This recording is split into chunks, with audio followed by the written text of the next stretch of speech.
Recording on Skype. You are the knights who say me. We are now the knights who say icky, icky, icky, icky.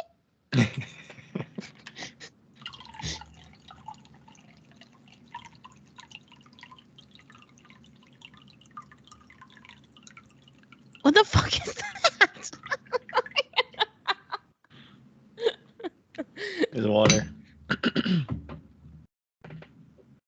Oh, God. I did kind of fuck up my elbow a little bit, but it's just a little tired. It's just tired? It's like sore. It doesn't hurt, it's just sore. Okay. I'm going to blame you if this is the end of my demise. Yeah, you can blame me. I'm kidding. I'm kidding. Are you ready? Yeah, you want to start 15 seconds after? Yes. All right.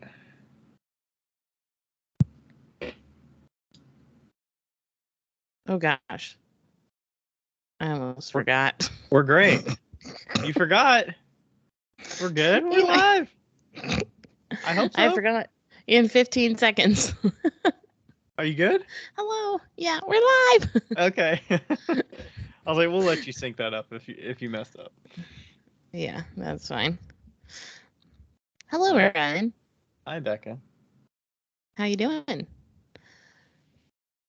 Not too bad. I was about to say whatever I normally say, and I can't remember what I normally say now. But whatever. Yeah, I had you waiting for an extra 30 minutes while I was eating my cardboard pizza. So That's Totino's for anybody that's not familiar. The best cardboard on all the planet.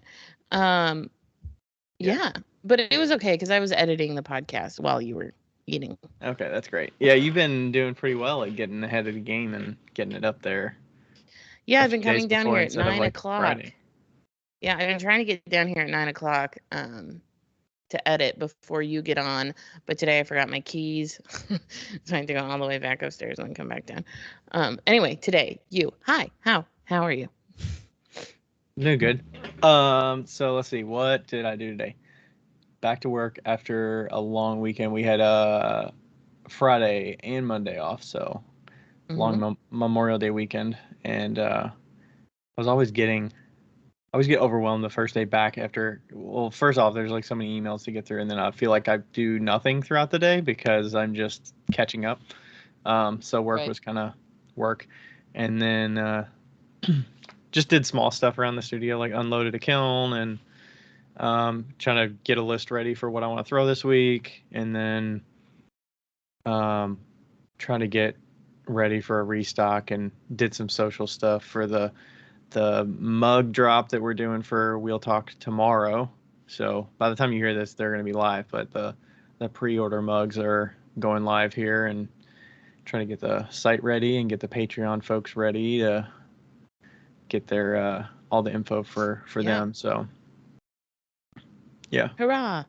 Nothing crazy going on, but I did find out something last night that I was looking up. It was like a late night just Googling and stuff. So, well, you were here this weekend, and we went to the creek and stuff.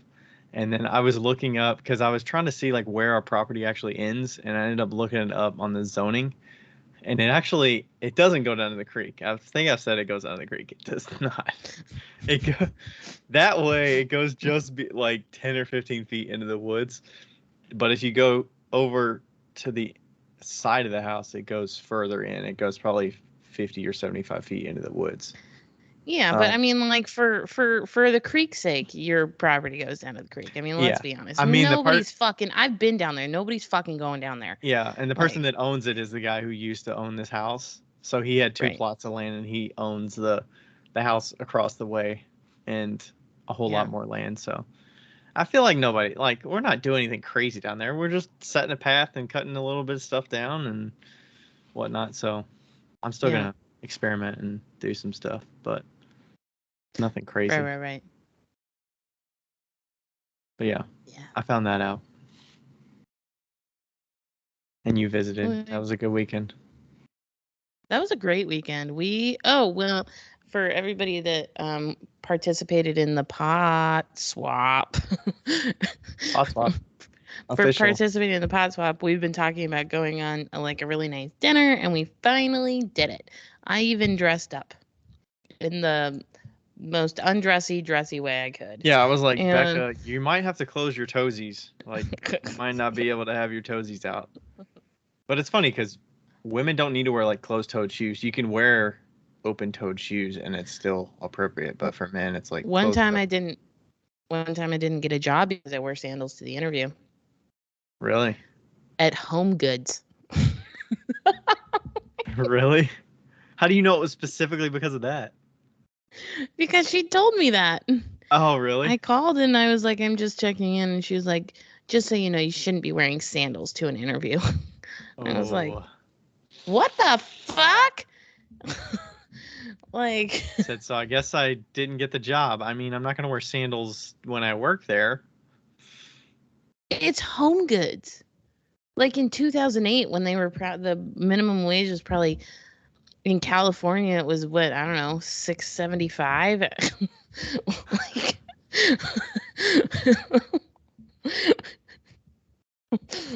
like, sorry. But it was good. You could wear your fancy shoes. I don't. You wore something nicer than I've seen you wear normally. So Indeed. I yeah, it was got all my great. clothes from Rebecca. Yeah, you said this outfit is thanks to Rebecca.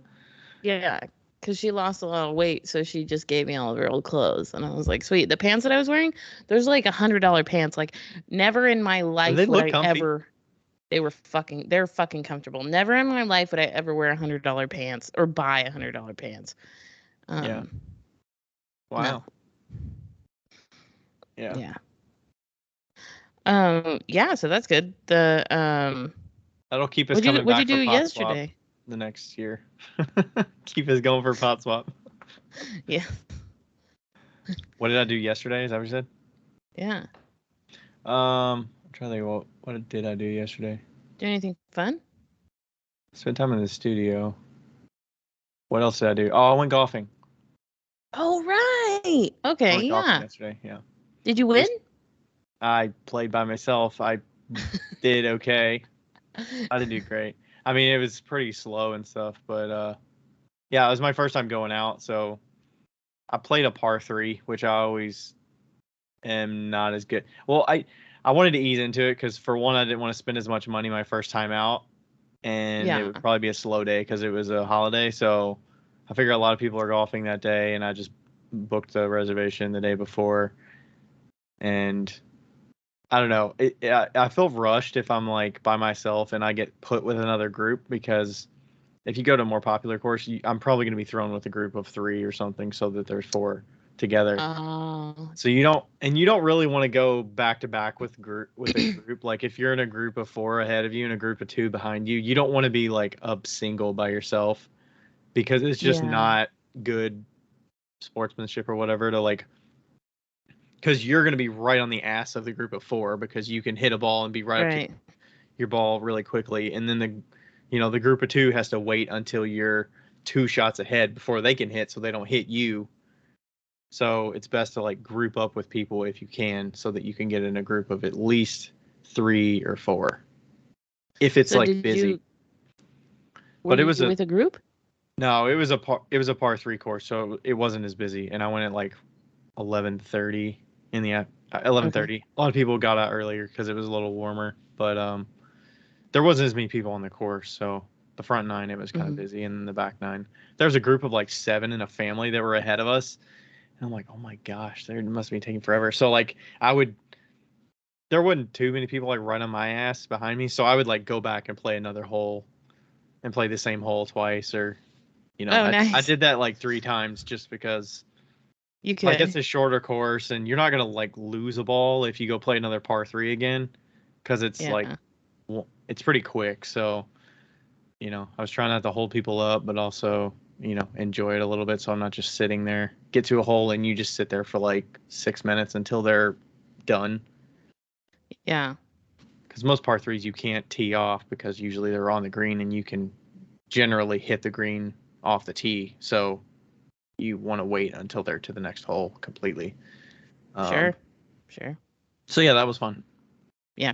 I don't know anything you just said, but that's fine. I'm sure somebody does. You know Heidi golfs? What? Heidi golfs? Yeah. You know, she is very tall, and I don't know why I associate tall people with golfing, but you're not tall and you golf, so I did not know Heidi golfs. Yeah. My mom golfed. She was on the golf team in high school. Really? And she had Rachel's to get mom was special actually. Clubs. Yeah, she had to get special clubs because she's only 5'1". Oh, really? Now so there's like shorter clubs? Yeah. Well, now she's 4'11" because she shrunk. So. Oh, wow. She might have just been 5 foot. I don't know. Yeah. Wow. Okay. So, nice. Golf. Oh, and I made a mistake. Like, I feel like you shouldn't have given us the Disney login. I spent like 3 hours or 5 hours watching Disney yesterday. I don't think that's a mistake. I don't know. I don't think that's a mistake at all. What'd you watch? So you logged in because we watched Cruella over the weekend while you were here, Yeah. which was actually good. I liked it. And then yesterday I watched Phantom of the Megaplex, which is an old Disney Channel original. Do you know what I'm talking about? Oh yeah. Mm-hmm. And then I watched the TV show, the Mighty Ducks TV show. I watched like 6. Oh. Nice. So that's where I got through it. But I was doing like some computer work here, but I kept turning around because I can't like see the screen. So I was like, you should get a little mirror so that you can see the screen. Yeah. I was like, can I turn my computer around? Or maybe I'll just work on a laptop from the seat. Yeah. I kind of like glance over. So I've been watching Star Trek. Yeah. I saw there was a lot on. You're talking about Paramount, right? On Paramount, yeah. I guess I should mention now. I'm seeing a human, not the last human that I saw, but now I'm seeing a new human that really likes Star Trek, and I actually really like Star Trek too. And I was like, I should probably get like refreshed. There's a lot of Star Trek on there. Are There's you watching a fucking ton. old Star Trek, or are you watching like a new you know series? What? When I like commit to something, I commit to the whole thing, Ryan. I start at the very beginning. Wow. No matter how cringy it is, no matter how fucking ugly and terrible William Shatner is, I will commit. He's not that ugly, I guess, but he is fucking cringeworthy. Are those actually like pretty like it's like episodic, I'm guessing? The old No, ones? so in the beginning it's not episodic actually. So I don't know why, but I was informed that at the beginning in the early seasons that they had to make every single episode their own entity. Just like MASH. Just for entertainment purposes, so that they I think could, so, because it's on TV. Yeah. Because like if you didn't see the last week's, Yeah. So I think it's just like MASH, it's kind of like a sitcom, as you will. And so they would reuse a lot of the stuff, like a lot of the storylines. I'm like, what the fuck? We just talked about this like 20 minutes ago. But it's been good though. I'm excited to get to the ones that have like actual costumes. So actual costume. Yeah.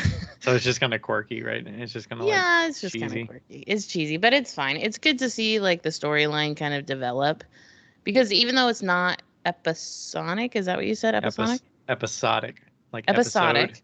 Yeah. Episodic. Even though it's not that, it still gives a lot of like information that is good for the future. So. Or maybe that's the wrong name. Maybe it's not episodic. Maybe I'm thinking serialized, like. Oh, a serial. Episodic. But fret not, I'm gonna make him watch MASH. I already made him watch one episode, so I'm gonna. Series of Containing or consisting a series of loosely connected parts or events. Oh, but I have a funny story while you're looking it up.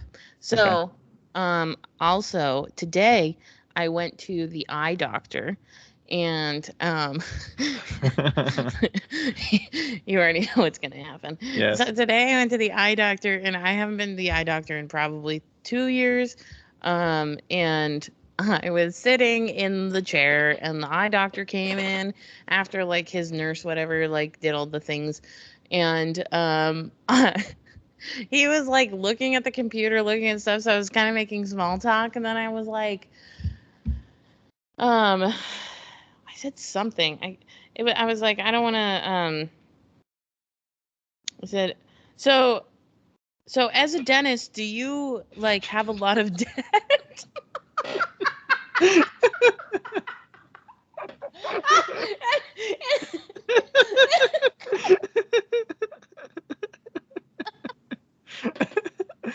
Okay, rewind. What did you say? I said, so as a dentist, do you have a lot of debt from school? Like, do you have to pay a lot for school? And then I was like, I mean, an eye person. How old was this guy? Oh, in his 30s. Oh, okay. Did he laugh it off? Or did he like take it super seriously? Like, no, he I'm didn't not take a it dentist. He didn't take it super seriously. I was like, I'm sorry. I mean an eye doctor. And he's like an optometrist. And I'm like, yeah. I think he was kind of offended. But the reason I said dentist was because I've been really stressed about the fact that I need to find a dentist. And I've also been stressed about needing to find an eye doctor, and I finally found an eye doctor. And I like literally looked up the time today, and they had time today. So like I was like looking on the internet, and then I booked the appointment for today. And so I was very rushed. Wow. And so I just kind of like moved past it. I thought you were gonna sit down and be like, man, the last time I was at a dentist was about 4 years ago, and he's like, okay. No, I straight up called him a dentist.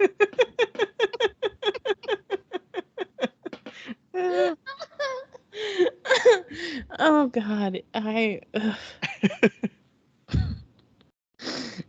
Did you have to get your pupils dilated?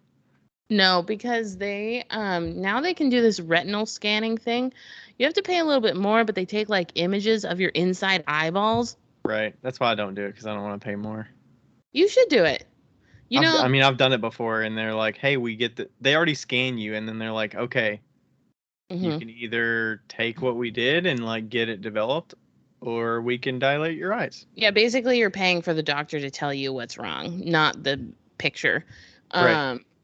But like, the only reason that Rebecca found out that she had this certain autoimmune disease is because she got the retinal scanning. And it can actually, like, I wouldn't recommend it all the times, but we have such good technology now, like for like 4-year-olds. I'm not going to get it the next time, Yeah. but like once, whatever, $40. Oh, that's not that bad. But I mean, No, your insurance, or if you have health money or whatever, you can pay for it it. was $40 outside of insurance, but I felt very lucky because I have the shittiest insurance that Indiana can provide. Like the state insurance. What is it called? CareSource Bronze. And I have dental and vision with it, and I pay a little bit extra for that. And I found out why today. So it turns out to be really good. They pay $250 towards your lenses or whatever, and lenses and frames. So like in the past, 250 each, or total, like together. Total. Yeah. But that's still like a lot of money. Like that's good. Yeah, like I've never had that much of a discount before personally. And so I could get like a really nice lens for $250, and then I just gave them my old frames, and that was free. So and then I ordered some of my frames because I get frames from Gooder. They're sunglasses, and those are $25. So I just got those, and then when I go in, I'll just have them replace the lenses. Yeah, that's great. So I could have gone with like the cheaper lenses and it would be like $140, and then you have to get the frames from them, and that's like $120, and then it would have been more, and I'd had to spend more, Yeah. So, and Yeah, I don't like cheap frames.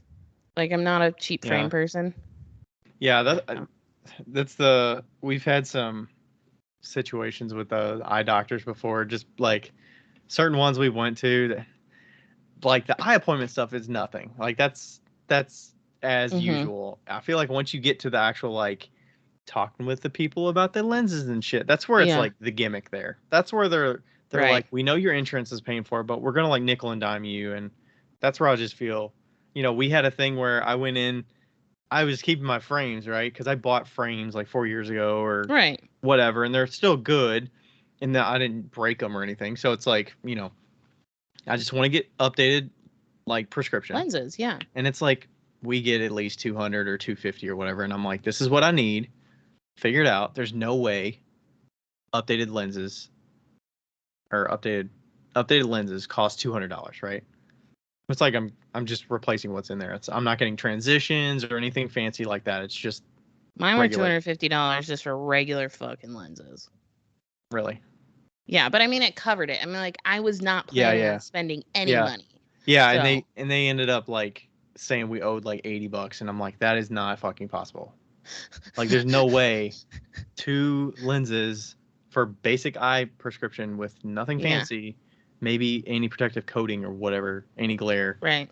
Like, there's no way that costs $300. Like, and then we went back and forth, and you figure all that shit out, and so we just stopped going to that place. But yeah, for reals though, it's like they nickel and dime you, and I get it though, because they don't get very much money.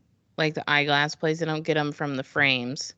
But I mean, they could just do eye I don't know. exams, and they could probably cut out all of the. I mean, that's where they probably make most of their profit off the lenses and stuff. And They do. they give you the make almost immediate all their like, profit off of that. here's what you look like, and you bring the kids in for school, and they get to see what they look like, and all that stuff. Yeah, yeah, for sure. It's a whole thing. But yeah, he was really good about it too.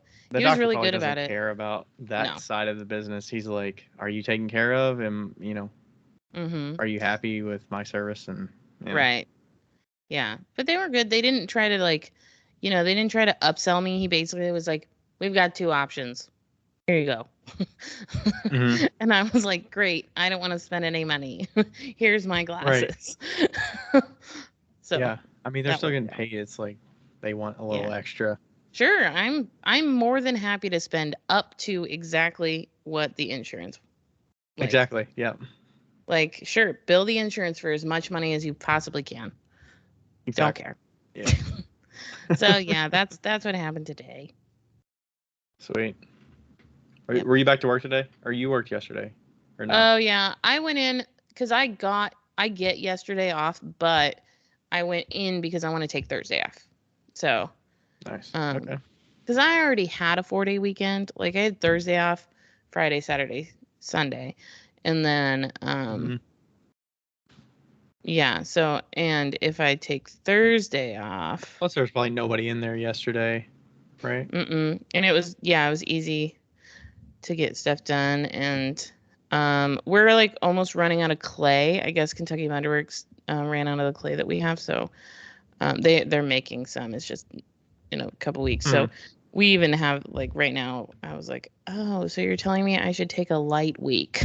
I got a little Mudworks inside scoop that I heard when I was getting my Mudworks clay at Queen City recently.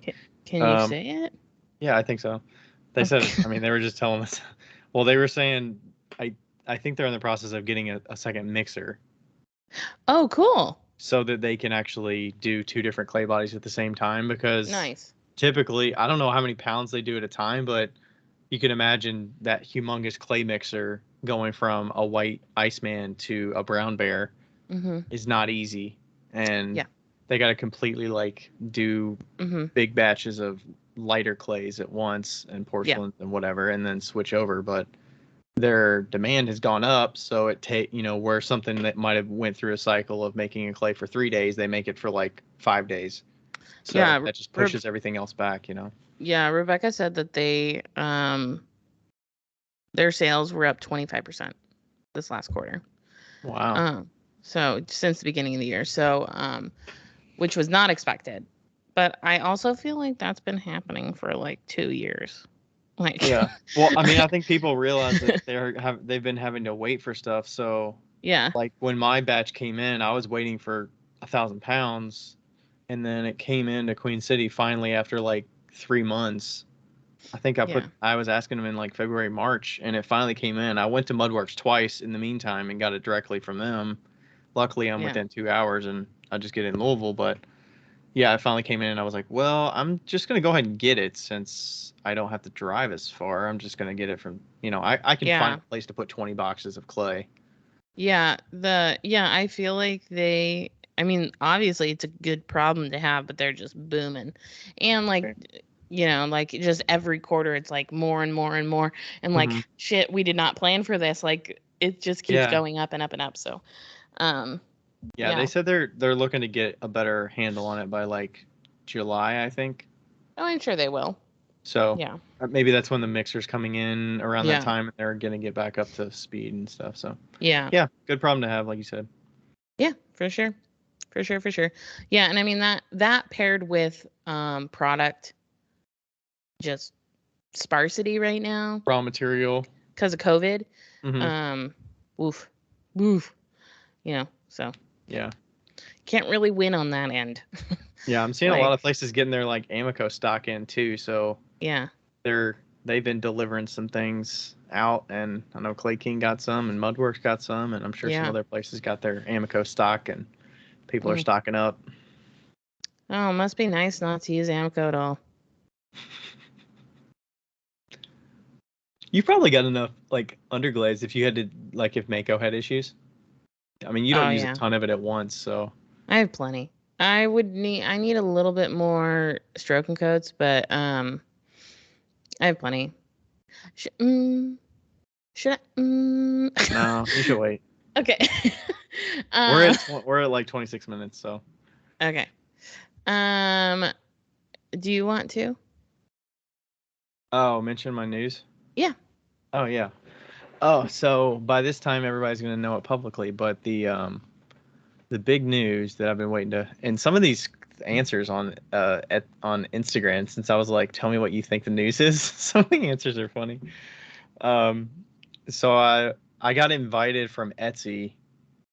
They reached out to myself and 19 other makers that sell on Etsy to sell as part of their Etsy market. It's like a trial that they're doing in the United States. It's like a virtual market that they're doing just through the Etsy app. So during a 2-day period, June 14th and 15th, they're doing special things in the app just for the market. So it's like the makers are staggered over the 2 days that they're going to actually be like demoing their processes.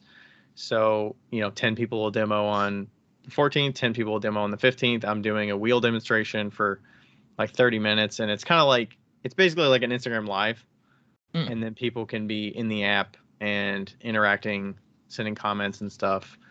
And then they can like go to the site, go to the shop and watch. Um, they could watch the replays of each of our demos, and then they can like go to each of our shops and see our featured items. And while our demo's going on, we have a selection of featured items that we can choose what we want to be highlighted. So yeah, that was pretty like interesting. I don't know how they found me, but yeah, somebody reached out to me and was like, "Hey, we're from Etsy and we're interested in having you for this market. It's virtual." Usually I'm kind of like, "Meh, virtual markets aren't worth it," but this is like Etsy. So I'm like, I Yeah. mean, I'm one of 20 people. I'm definitely going to fucking do it. And there's Yeah. no other potters in there. What can you lose? So it's Nothing. like, why not? Yeah, for sure. So it doesn't cost me anything to do it. It's just my time of I did have to Yeah. do a little bit of like prep with, filling out some questions about myself or doing like a little, what are you going to do with like a little Right. rubric of what I'm going to demo, and I demo all the time, so like that's nothing for me. Yeah. And then I'm asking questions like, "Hey, can you when somebody's in the thing, would it be cool if you could like show that somebody bought something in the chat or something like that, and I'm like giving them feedback of like what would be cool for people to see while the demo is going on. And she's like, oh, let me tell our engineers, or let me ask them this or ask them that. So yeah, they're trying it out for the first time only in the US, and yeah, it should be fun. So Hooray! we'll see. Cool. Yeah, we'll see how it goes. That's why I'm like prepping this restock behind the scenes a little bit. Yeah. I'm just trying to get like a whole bunch of mugs and the shot glasses ready, the air plants, the bottles, all kinds of stuff. So I'm gonna try and get them on there before. I don't want to time it where everything goes live when that goes live, because I'm more of like a trickle sales anyways. Yeah. So I'll probably make it live this week and then see how What's the things date? sell. The dates are June 14th and 15th. Okay. Is that a Wednesday? Yeah. Okay. It's during the week. And then it kind of runs like, I think the actual demos are like 1 to 5, but people can like see it throughout the day and like look at the replays and all that good stuff. Mm-hmm.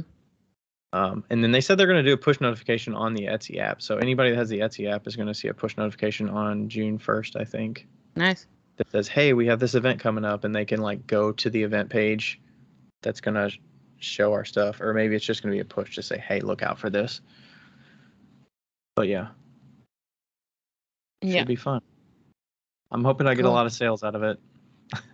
I hope you do too. Yeah, I got a feeling I'm going to be packing up some boxes. Hooray! It's great. That'll be good. Okay.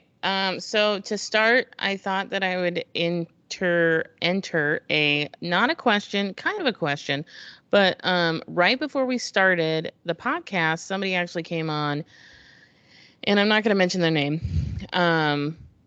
I'm sure I could, but I'm not going to. And they asked this question. So how do you respond to something like this? Is the best choice to just ignore it? And it's a picture of her pot. She was holding her pot.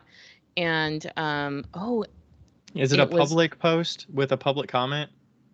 It was a post in a clay group. Oh, so it was like a Facebook group or something like that. Yeah. Okay.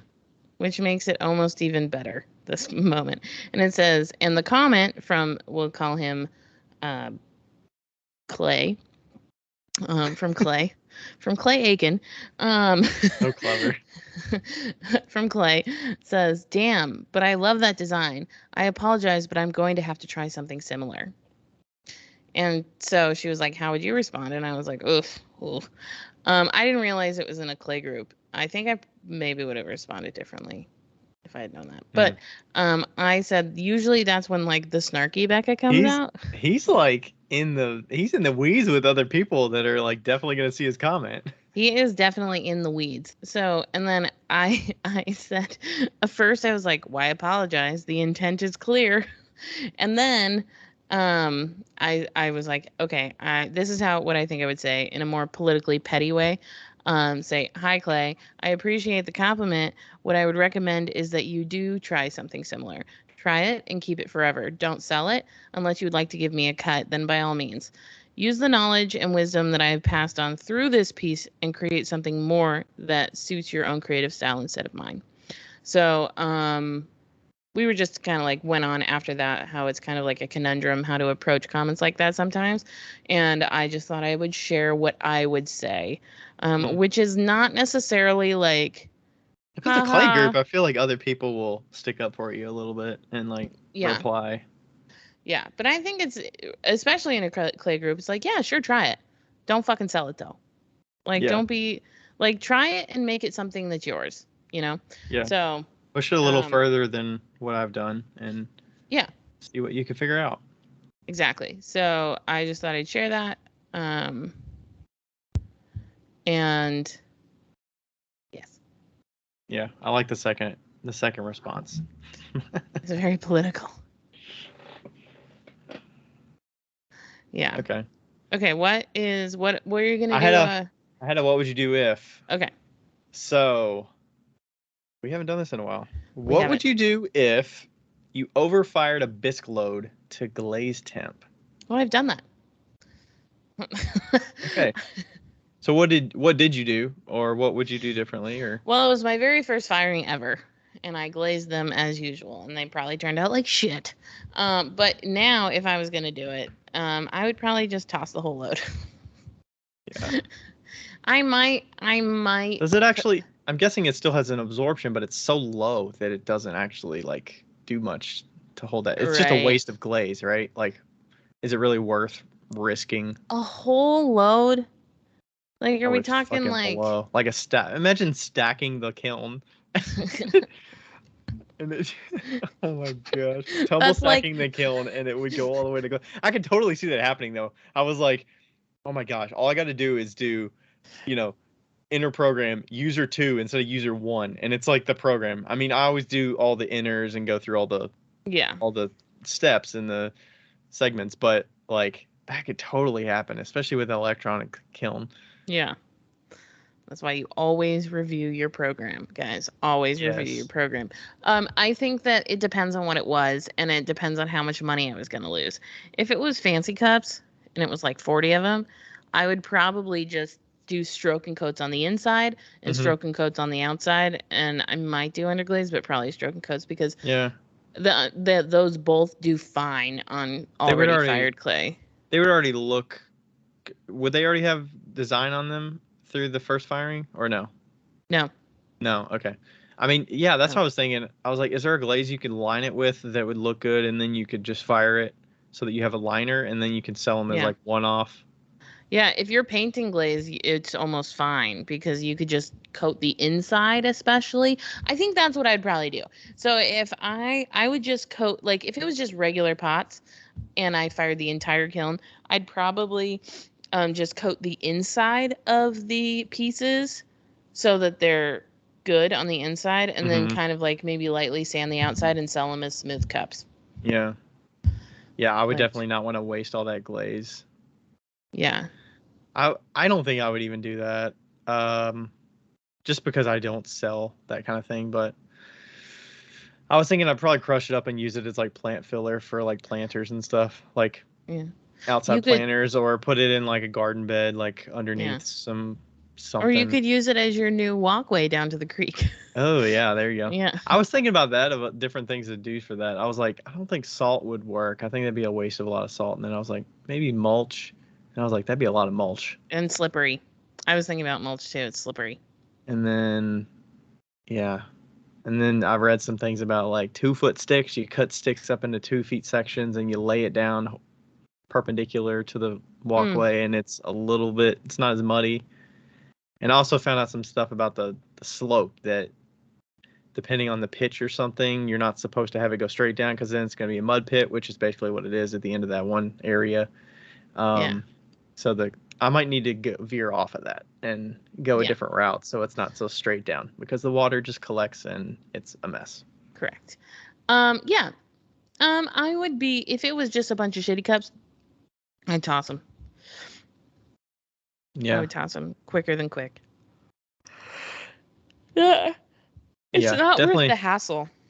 Yeah, yeah, the time.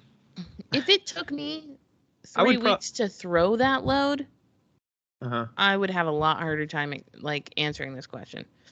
Yeah, I think I would I might keep a couple just to like test with glaze and see like what is possible. Mhm. And then I would definitely go cautiously through it. Like, try it with a couple, see what happens. If it looks Yeah. good, or if it doesn't. If it doesn't look good, I'm not gonna I'm not gonna use this fuck up as a uh force me into like experiment session where I just try out a bunch of random shit on pots and hope that I salvage something that like I'm not excited about. It's just gonna keep reminding me of my fuck up, and Right. I'm like, Yeah. are people gonna like this? Do I even care? Let's just like kill a lot of it. You can always take it to a gun range. Like just drop them off. Have Do fun. people just toss pots up in the air? I don't know. I mean, it's basically a clay pigeon. Yeah. I feel like there's an area outdoors that you could just smash them up and Yeah. put them somewhere. Not that I'm really a fan of guns nowadays, but whatever. Yeah. Um, the You could find some use. You could find some use for them. I feel like even if you smashed yeah, it. Or you could plant pots in them. You know, you could use them in your own way and like just plant pots in them. That's actually not a bad Oh, idea. Maybe you line like a nice pot and you put it inside so you can't even see it. It's just like holding the if plant. you drilled a hole in the bottom like you do, you could make them all planters and then just paint them with acrylic paint on the outside. There you go. Yeah. Or let, like, if you have kids, maybe have your kids do it, Yeah, or have your if you kids have paint it like a family, big. just give it to them. Just be like, hey, here's some clay pots. Do whatever you want with them. I don't care, but I don't want any part of the process afterwards. Like, Exactly. you don't want to have to fire them or anything, but just like, here you go. I made them. Don't use them for food. Have fun. Yeah. Yeah. Yeah. That's a good idea. Kid Indeed. projects. Okay. Moving on. God damn it. There's a sticker on my computer and it keeps like, it's got like the corners up and like my ADD cannot handle this. Okay. Our next question. Actually, this is going to be like our Topic. overarching question topic. It says, "Hi, Becca and Ryan. How often do you guys introduce new styles and items to your customers? I focus on painting nature mugs, but also add in basic pieces and that are just quick to make, one glaze, cheaper pieces to create price diversity and hit a larger audience. I often, however, get caught in the trap of wanting to explore too much and find a lack of consistency in the items I am selling. I use lots of different glaze colors, different painted subject matter, mug body styling, and dot dot dot. From a business standpoint, I want to create consistency in the customer's experience and make sure everything looks cohesive. From an artist standpoint, also ADHD as fuck, I want to explore and have a difficult time sticking to just one thing. How important do you think it is to maintain the same products? Or is it just as valuable to keep things fresh and add new items to keep people interested? Appreciate any nuggets of wisdom. Love listening to the podcast on Saturdays during dedicated pottery times. At Speckled Dedicated Mountain. pottery times. Love it. Yeah. And the name is Speckled Mountain Ceramics. Yeah. I already Look have an them up. idea. And I don't Okay. want to forget it. So if I don't mention Forest Ceramic Company, remind me later. Okay. Speckled. Everybody's looking up Speckled Mountain. Speckled Mountain I love how it just Ceramics. becomes this. Can we? Oh my God. Can we have a critique? Can we have like a critique section where like people just like, oh, can we do that? Where people just like input their information and then we look over their things and then give them Constructive criticism? yes. Could. Can we do that? If you guys want to do that, we should do that. You should tell us in messages or something that you're interested, and then we'll put in time to figure out what that means exactly. Lindy and or Ashley, do a poll when you hear this. Are you gonna be? Are you look gonna at your be? puppers. Are you gonna be Becca Judgment Zone? Or are you gonna be? By the way, what happened to Judgment Zone? I forgot. Or are you gonna be like constructive? Did you expect it to last more than 2 weeks? I don't know. Nothing I ever do up. lasts more than 2 weeks. I'm like, man, I can't do this thing once. I feel like a failure. People are gonna expect it. First of all, let's talk about how cute your dog is. Next, your mugs are adorable. Okay, so you are also adorable. Okay, now we've got that out of the way. Okay, so introducing new styles to your customers. Painting nature mugs. So she does a lot of painterly stuff. She's drawing like animals on them and mushrooms. And there are different glazes that can pair with them. And there's some sgraffito going on. Those are adorable. Yeah. I mean, the way I'm looking at it, it seems like her style is not just animals for, let's say, it's glaze paired with raw clay and some painterly illustration. Right. So for me, like, I feel like you have a lot of possibilities in that space if that's what you enjoy doing the most. I don't see any just, well, I do see some bowls that are carved a little bit that are kind of more simple compared to the painterly stuff, but I see some more simple bowls and stuff. Yeah. yeah, I mean, you have a lot of options in there if you like that illustrative with the glaze combos.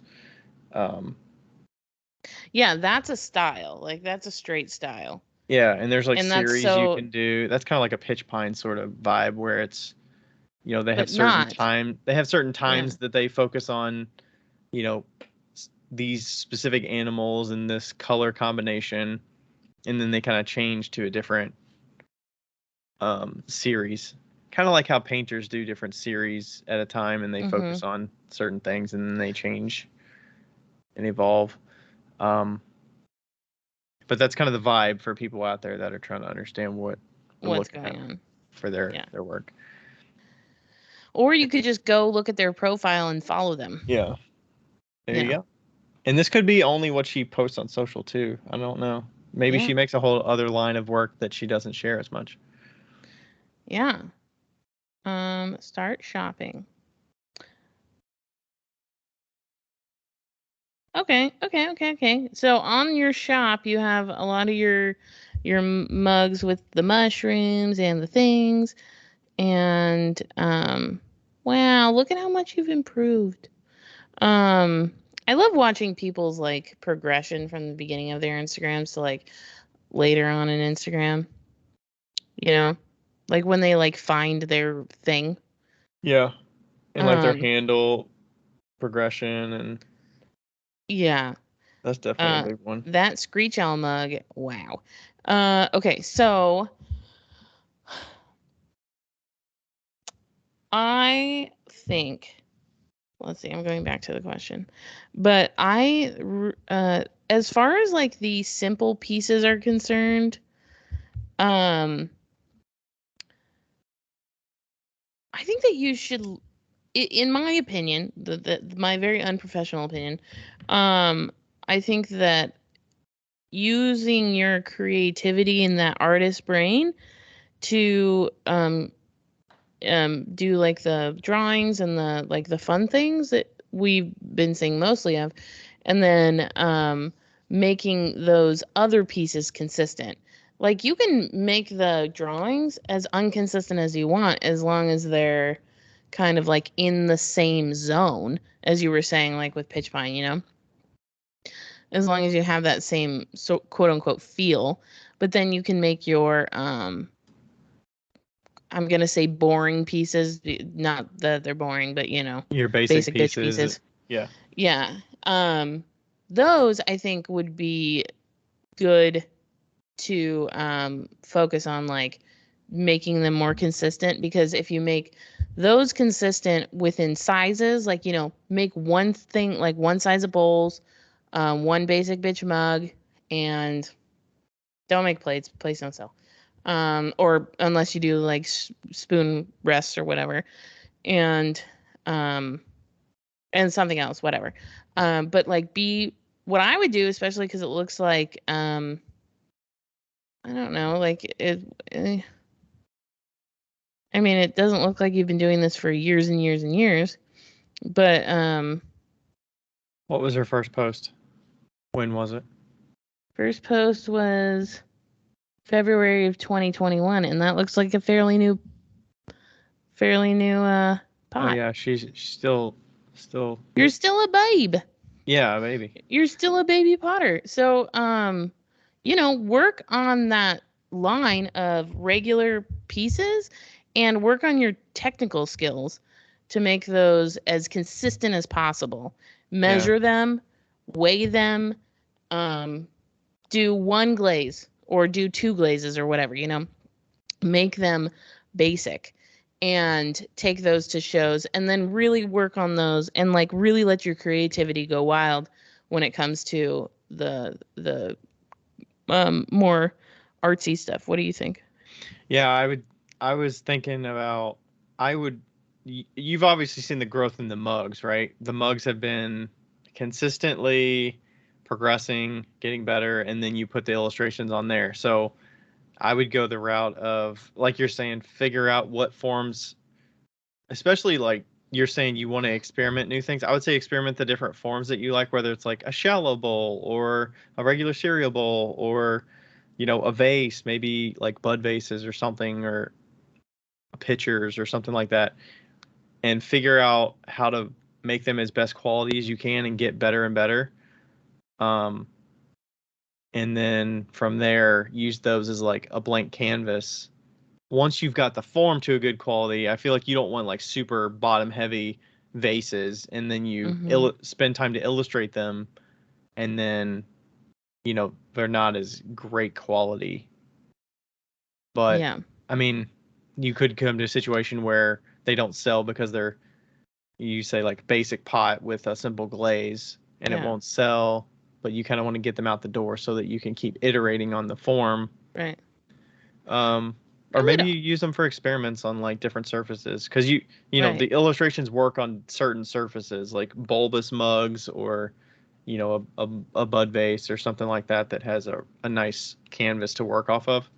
Yeah. But yeah, you want to have a good form underneath the design. You don't want the design to be the only, the main drive here for somebody to buy it necessarily. At least I wouldn't want to. If you care about the quality of the piece first and foremost. Yeah. Yeah, I think that's also important to it's important to figure out what your goal is, your end goal. Because, okay, I was thinking of my two studio mates, Merritt and Sarah, Merritt Metzger and Sarah Anderson Ceramics. And they both stick to their style and they do not waver. Like, they're like, nope, this is it. This is what I'm doing. I'm not doing basic bitch pottery. You're paying $120 for this mug. Like, full stop, But they also both have very concrete education behind them of pottery. Like, They've already had a lot of they're repetition technically in sound. there. Yeah, they're very technically sound. But I do appreciate their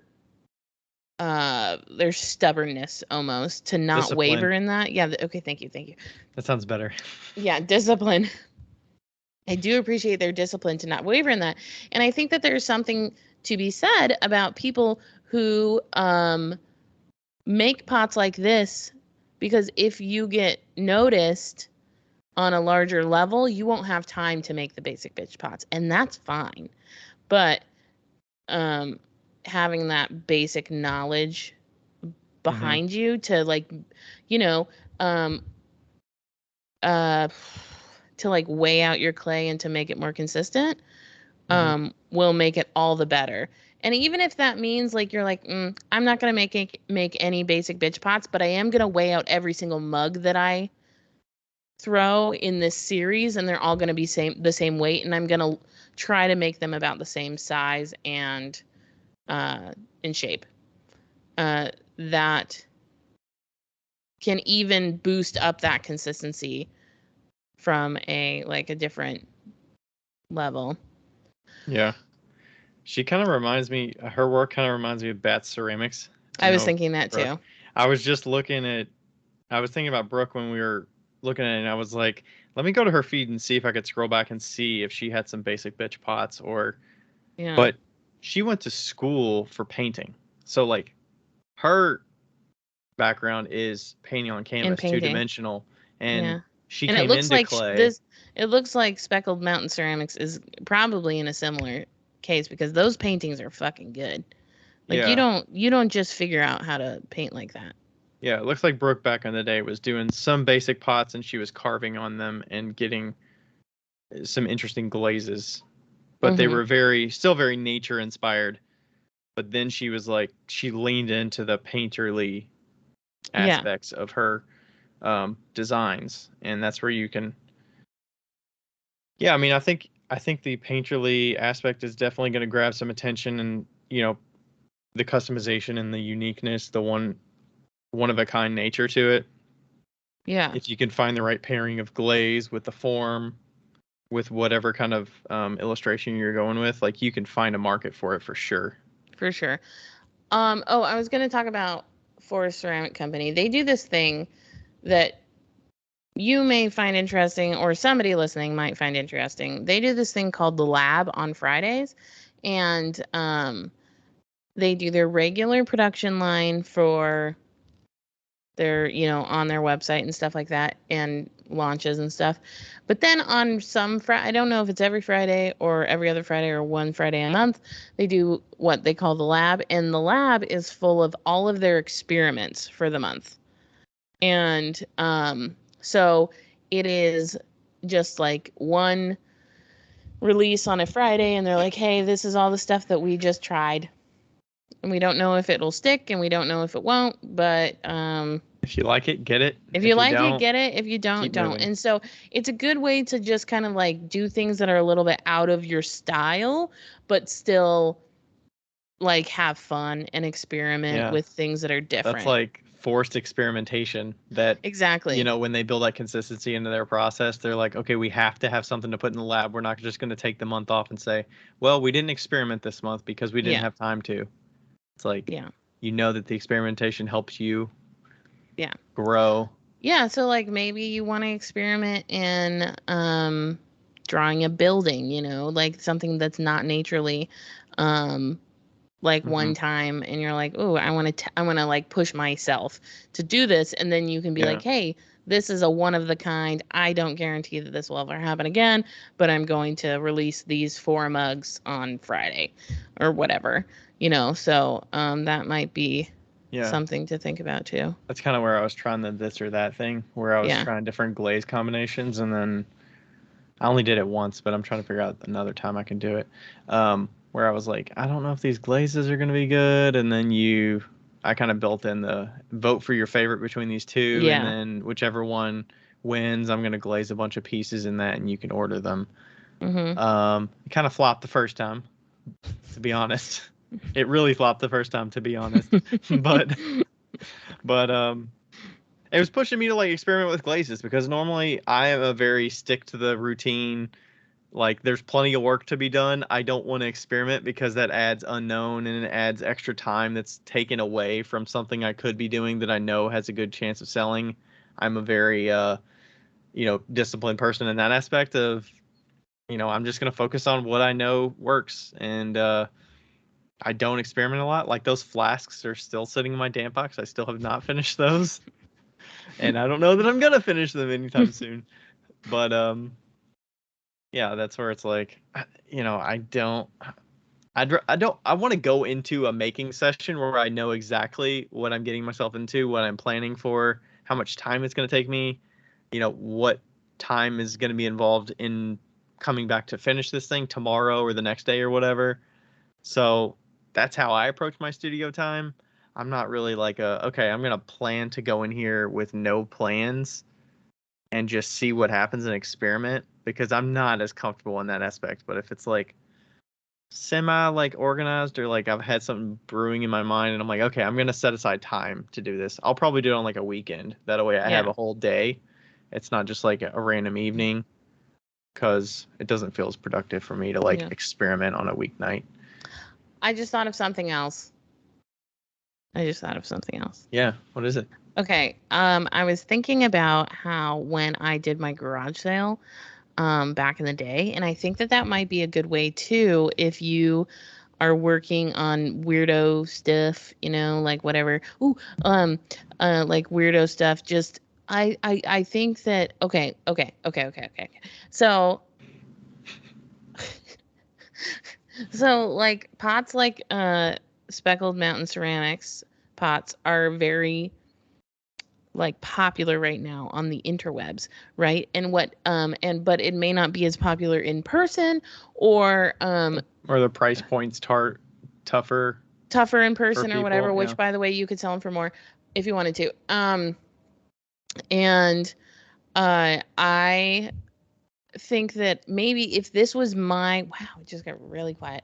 If this was my work of art, or like work of body of work, I would potentially stick to on like, instead of just instead of just like limiting your ADHD as fuck self to making certain things, make whatever the fuck you want, but take all of the things that look cohesive and put those on the internet, and then take all of the stuff that's not cohesive, take those to shows, do maybe a garage set, like a garage type sale, um like a Mystery knickknack box. sale or Yeah. mystery box or whatever.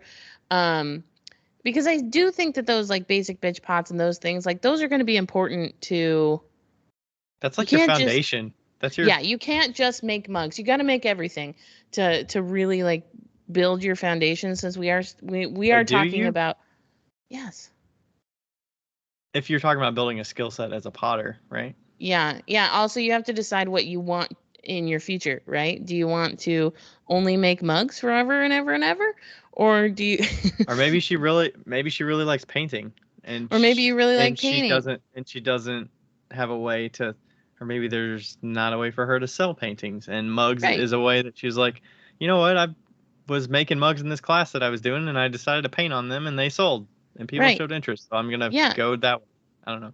yeah. And so also when you get famous, like, um, definitely be taking pictures of these animals that you're doing on these mugs or these mushrooms, because I don't know. I'm just kind of like spitballing right now, but like, I okay. Anyway, back to my original point.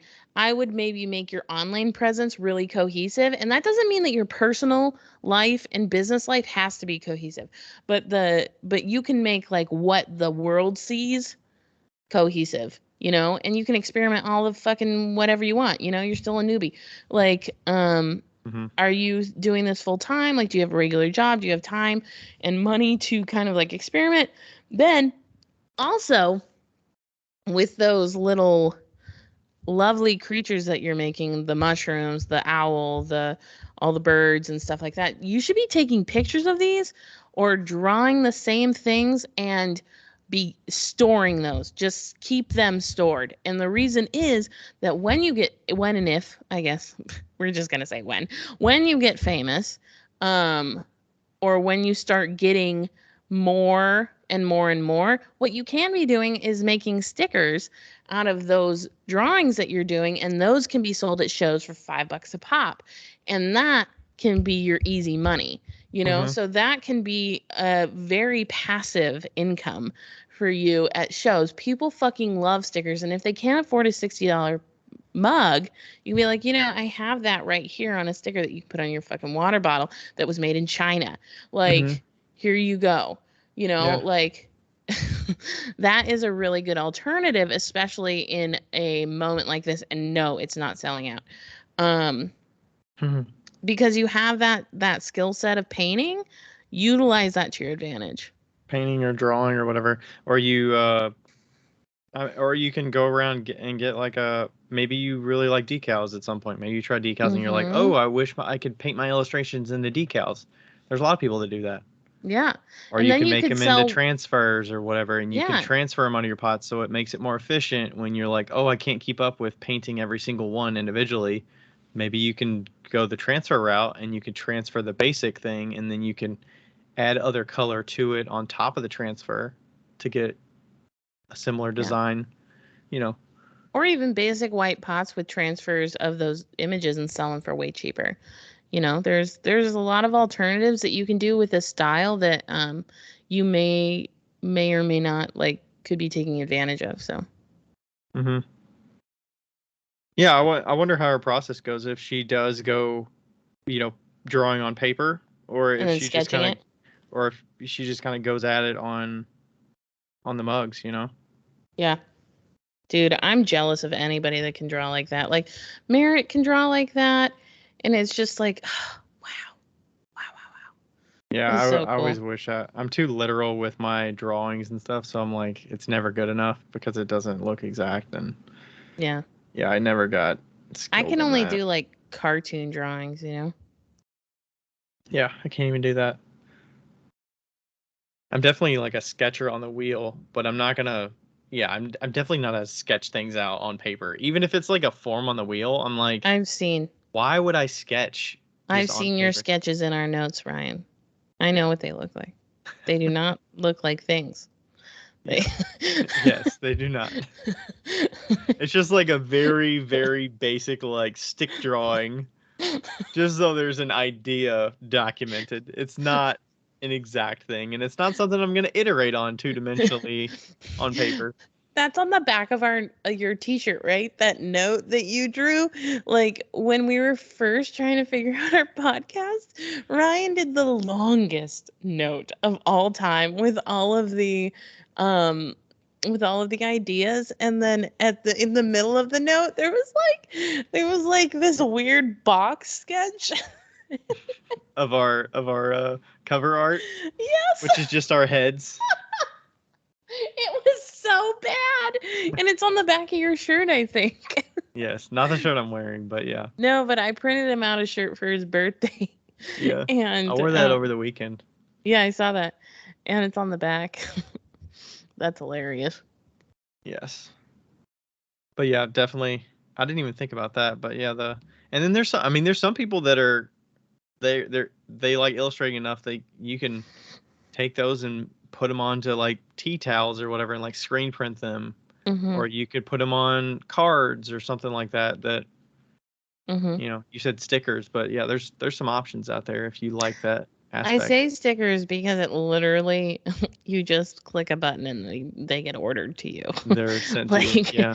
Like you can't not make money if you have good stickers at a show or whatever. Now people will steal them. You have to watch them. But some people are like, oh, I can't spend, once they get to the point where the mugs are like $50, they're like, I can't spend $50, but I really like this graphic and it's just a card. Yeah. They're like, oh, I can give that to somebody. Like or I can take that and frame that or whatever. It's like a $5 card. That's a print.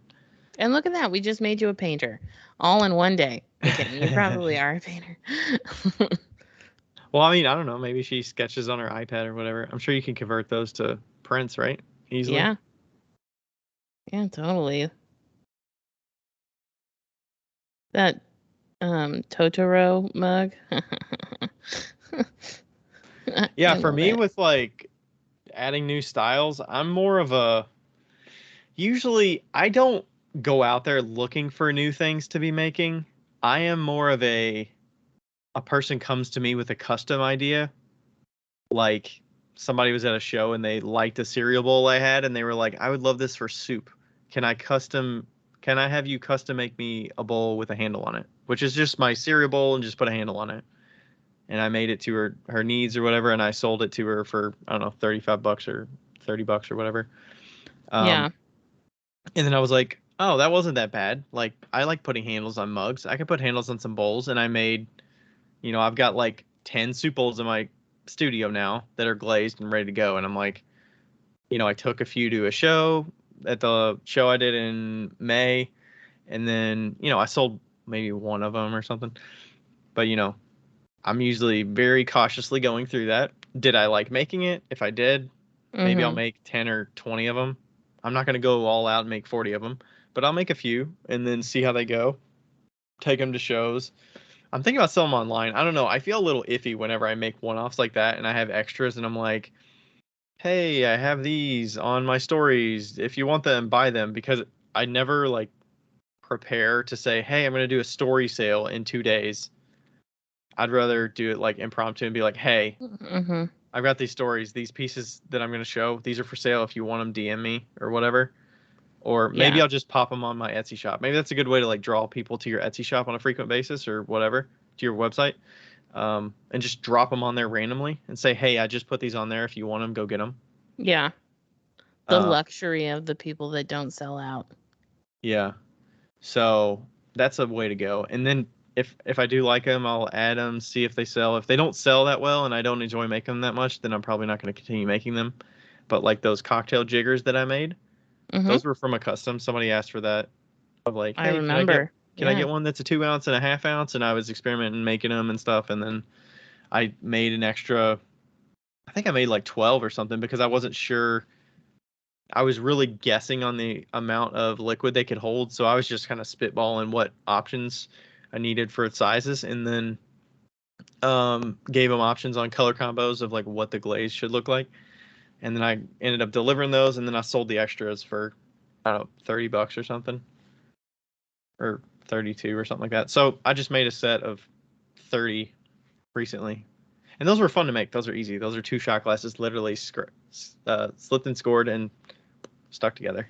That was pretty easy. So, and they look cool. We use them at home. So, well, I Yeah, have no, they one of look those at great. home, but it's like, where are you going to get a cocktail jigger that's handmade? I don't know. They're Not very many places. So I'll probably do that through like an Etsy restock or something. I'll just put them up there and be like, hey, I've got these up here. If you want them, go get them. So Can I, is it like out of line for me to, maybe suggest something for her, to Speckled Mountain Ceramics? If you don't want to listen to this next part, just turn it off. And it's not anything bad. I just was looking at your mugs and I asked if it was out of line, but I'm going to say it anyway. I was looking at your mugs and you may want to consider making your lips of the mugs a little bit thinner. Maybe do, instead of flat on the top, maybe do an angle down on the inside so that they are a little bit more thin on the rim, so that there's it's a little bit less thick. So it's more of like drinking out of a thin, like a glass cup or something like that, you know. oh, I see. So the It's lip is just a like little. what is it, like a quarter inch? No, it's thicker than a quarter inch. Yeah, even if you maybe rounded off the lip a little bit, that's all I would recommend. It's like, yeah, it looks like it's probably a quarter of an inch wide, maybe a little 3/8 of an inch Yeah, wide. yeah. So, So you're saying just thin it off, or use like a yeah, rib or something on the rim and angle yeah. it inward so Just that angled it inward it just a comes little to it. bit, so it comes to a little bit of a finer point.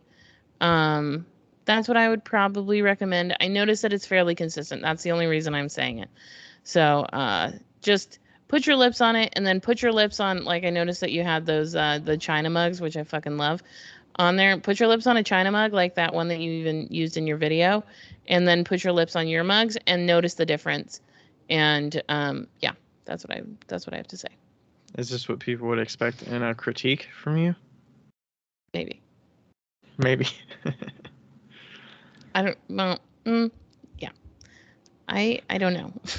You know something that I did notice with that I did not think that I would like, but I do like it now that I've used a piece with it, is Tara and Matt's mug that they have has a flared out lip, Yeah, flared out lips are great. and it's like perfect because you can like rest your bottom lip like right in there. Hmm.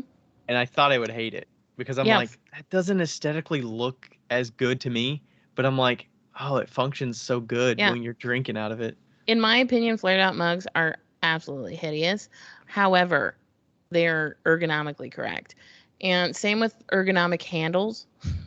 Like a True correct. ergonomic ones are ones that look like they're like, what do you mean?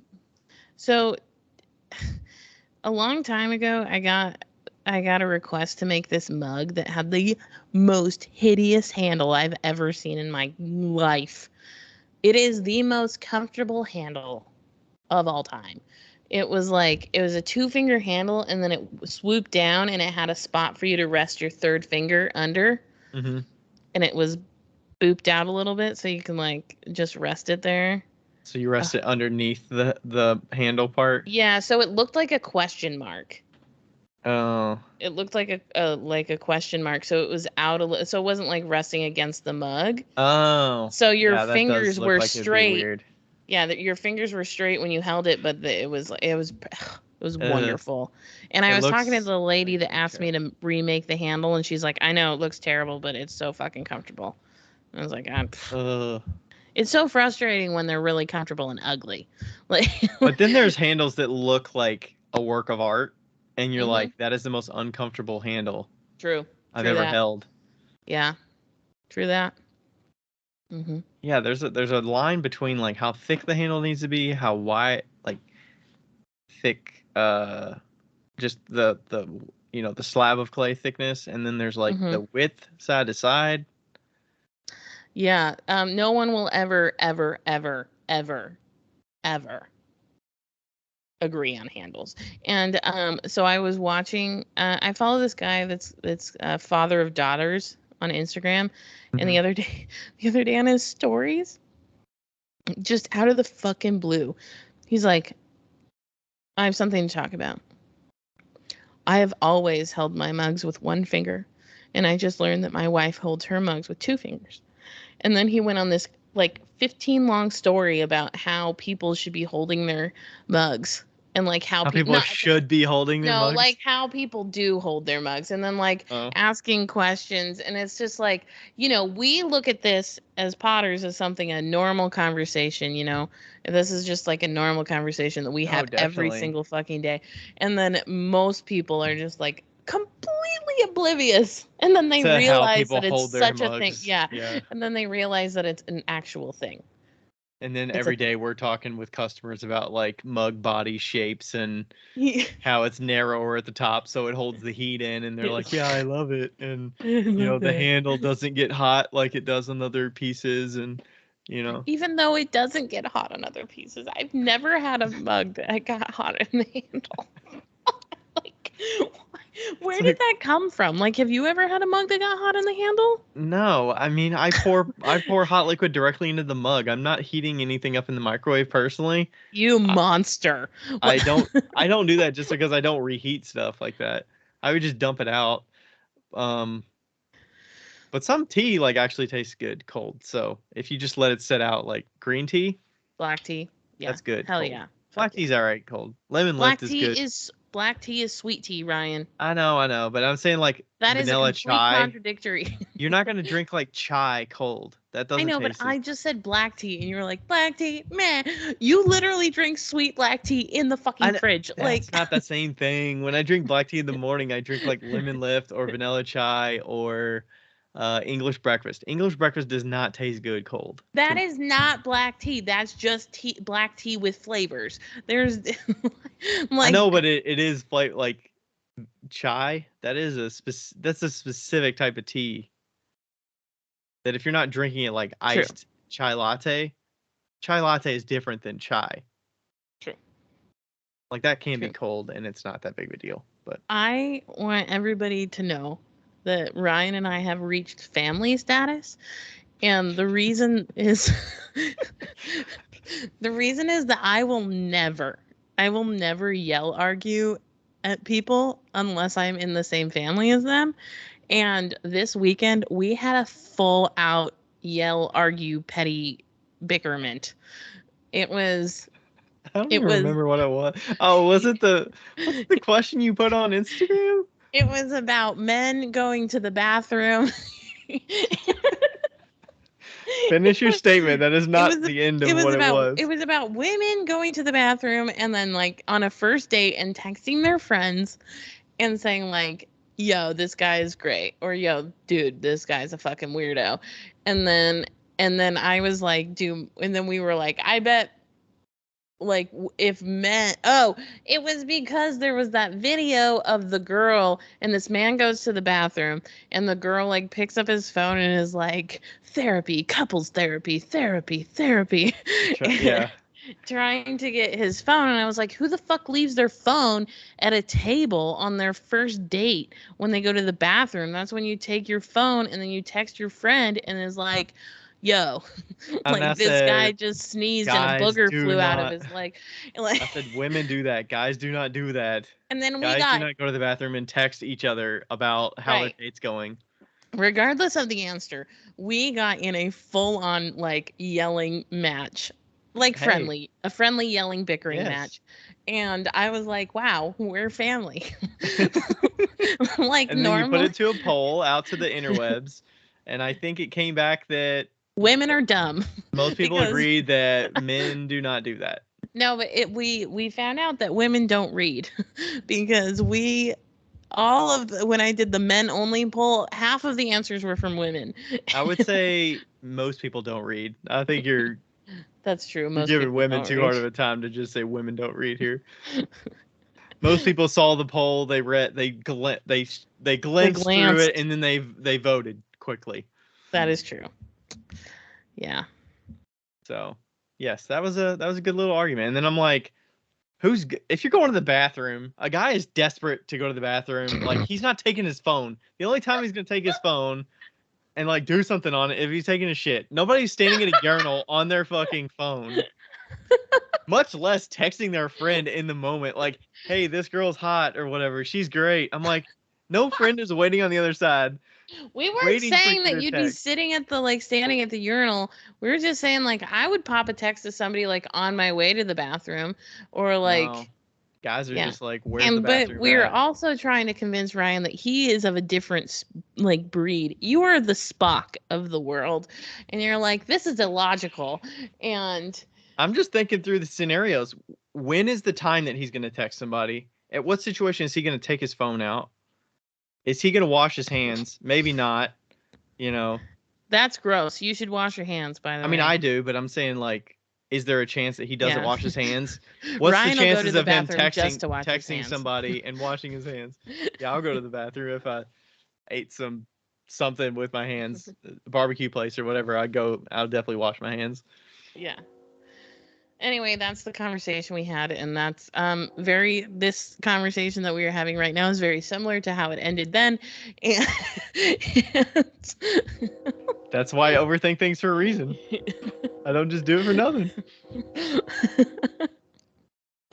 It's for good reason, so I'm good at arguments. So or I can yeah. just wear you out. Yeah, that's true. Do we have anything else to talk about? It's kind of a short episode, but I do feel like it was a good one. Do you worry at all about, back to the question, do you worry at all that besides just the internal, like, what do I like doing?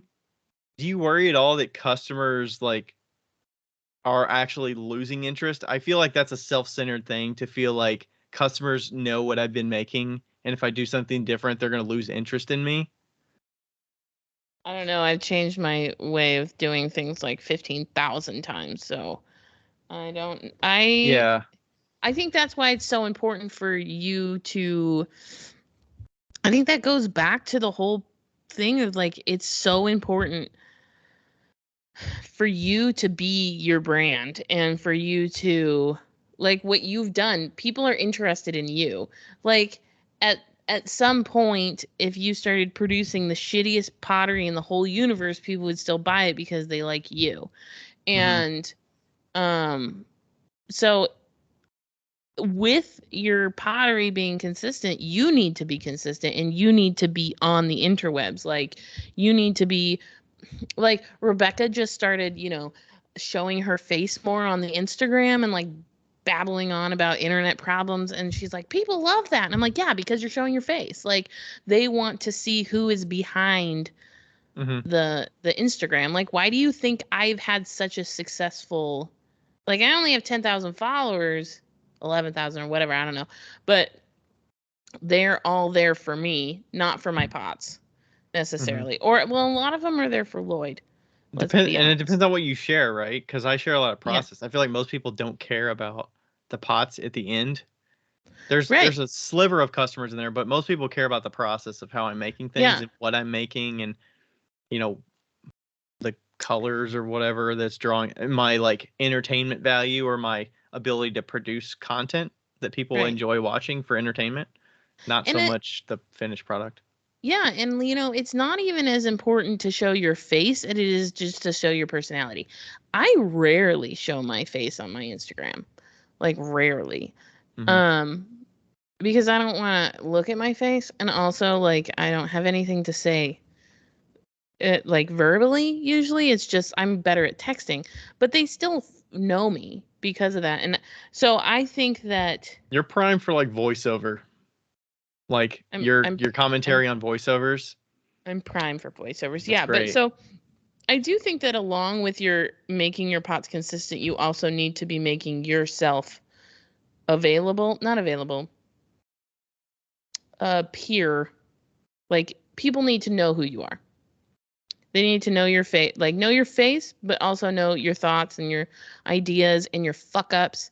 And they need to be able to laugh with you and Mm-hmm. You know, one of the most popular, a very popular Instagram account that's a pottery Instagram account.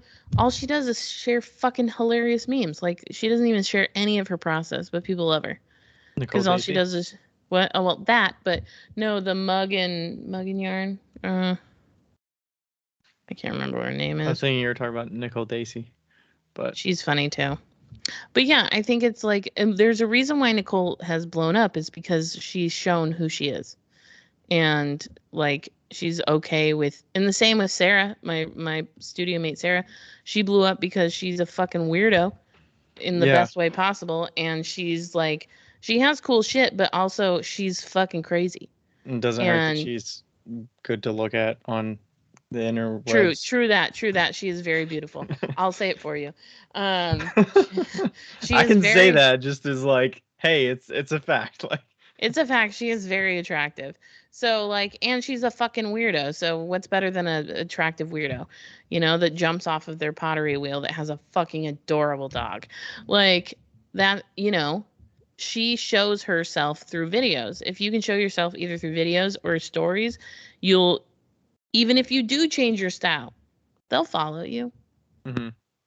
and don't and don't feel like you have to take it super seriously where you have to record it like I'm gonna do this really authentic thing No. and record it like 6 times Mm-mm.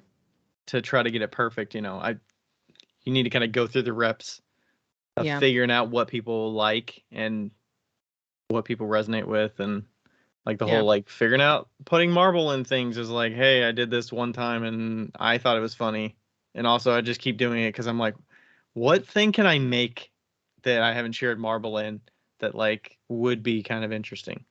Right. I mean, like Lloyd and Babs, their whole fucking journey, like I had half of the internet involved in that. You know? Yes. Yeah. It's important. And also like for my stuff, I feel like the Instagram side of me is its own thing. The Wheel Talk podcast side of me is its own thing. Mm-hmm.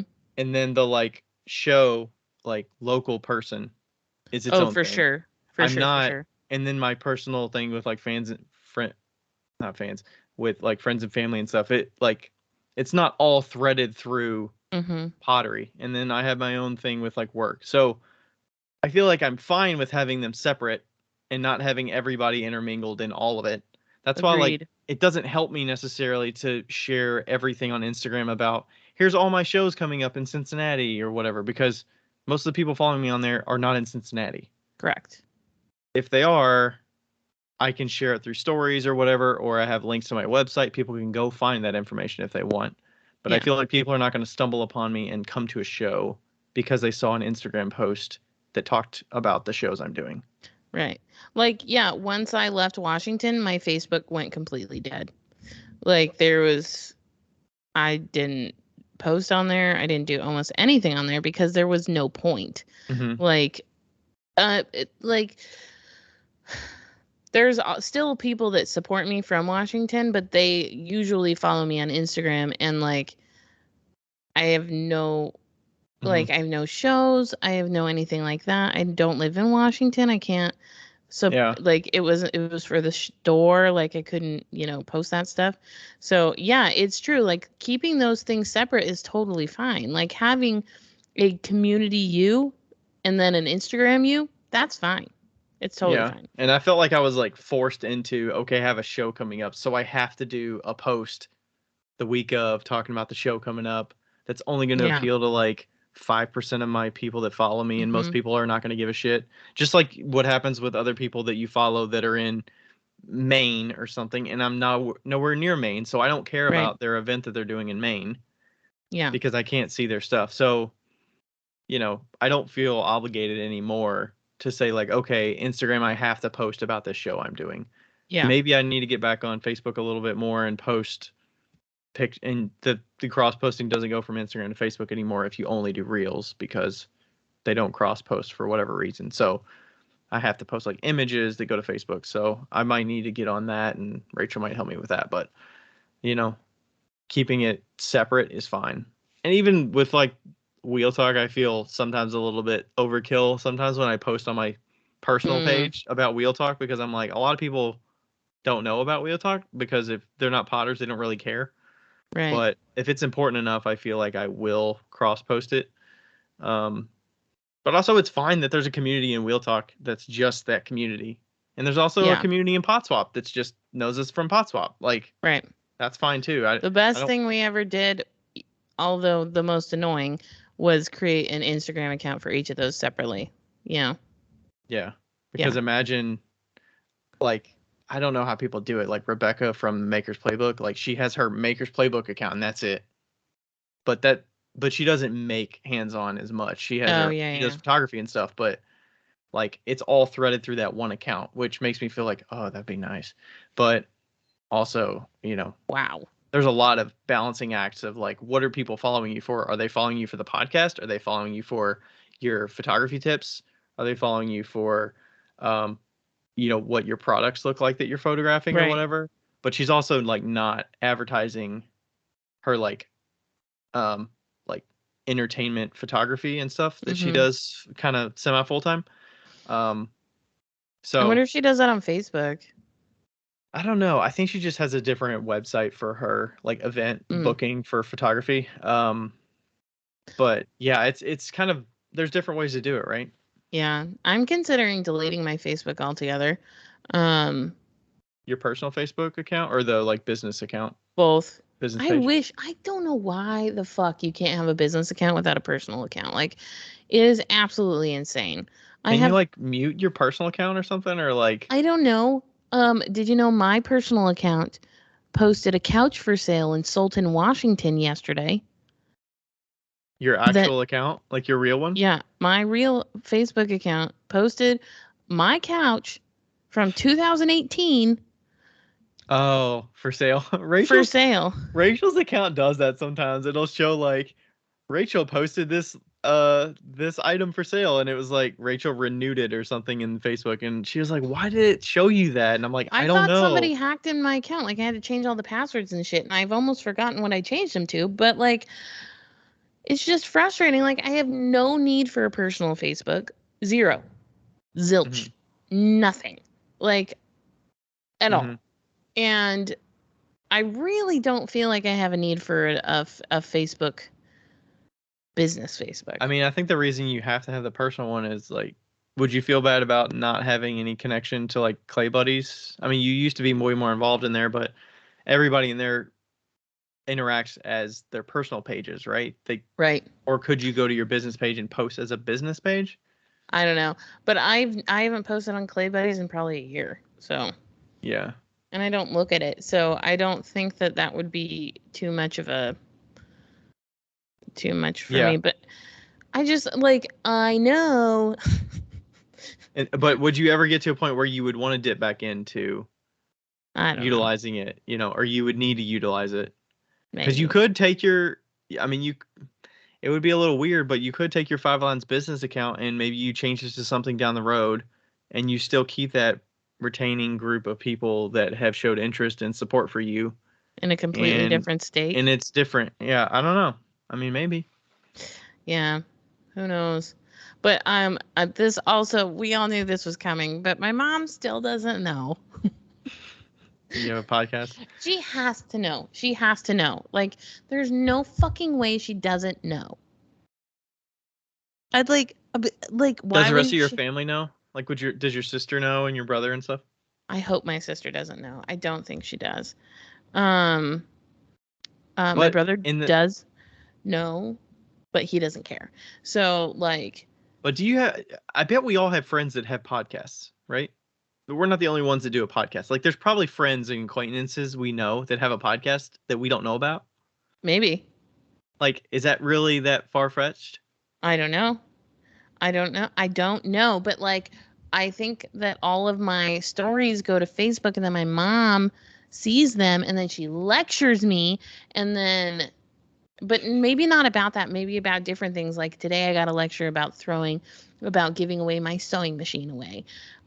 2 years ago, because I had no space. Becca, you have to stop doing this.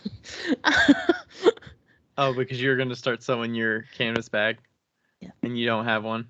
No. And Mm-hmm. but like, yeah, so she still doesn't know, and if I delete Facebook, you're getting rid of that tie. that digital tie that's still and hanging then on. she'll move to a new thing. She'll learn Instagram. Ooh. Which isn't my objective. Oh. Well, I mean, you could change your. Does she know Five Lines? Well, she knows Five Lines Pottery, and it's not like you're gonna change the name Five Lines Pottery. Man, it is really hard. Like if people remove their name, their like personal name. If you don't know their personal name or whatever, they remove their personal name from their account.